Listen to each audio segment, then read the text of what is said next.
met jou gastehuis was daar 'n baie groot uitdaging, want daar was so baie lekker dinge wat ons sou wou doen, jy weet. En dan is daar duidelike dinge wat ek gevoel het ons moet aanspreek.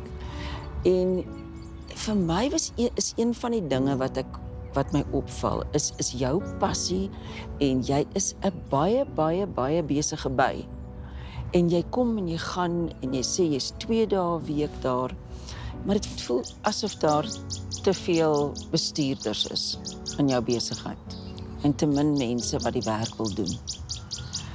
En die werk wat gedoen moet word is die basiese goed, elke liewe dag, skoonmaak, vee, aan die kant maak. Ons het 'n skoonmaakspan gekry om in te kom, want die plek het dit nodig. Ek dink jy's te sag. Jy's reg. Dit is nie in my persoonlikheid om te gaan skree nie, glad nie. Maar ek het ook 'n bietjie nagedink oor hoe ek hierdie kan gebruik as 'n motivering. Ek dink jy moet jou mense van vooraf sê, right, hier's nou 'n nuwe bladsy wat ons omgeslaan het. Ons is nie meer bestuurders nie. Ons doen nou alles.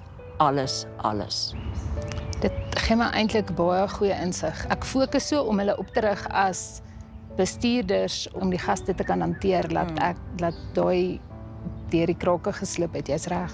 Ja, want jy weet, jou kamer per nag se prys moet lig. Jy het hierdie gastehuis nodig. Dis jou broodwinner. En om dit te doen, of kan doen, moet jy. Nee, ons lig nou vir jou die gastehuis, maar jy moet nou jou mense lig. En jy gaan dalk nie so populêr wees nie, maar ek sal nog baie van jou hou. Dankie. Nee, ons almal gaan daardeur in ons besighede.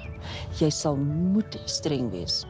Hierdie is vir my so goeie reminder om ook myself so bietjie te coach en ook die praktiese goed te doen en nie net na mense se harte te kyk nie, maar ook by die werk uit te kom. Dis baie belangrik.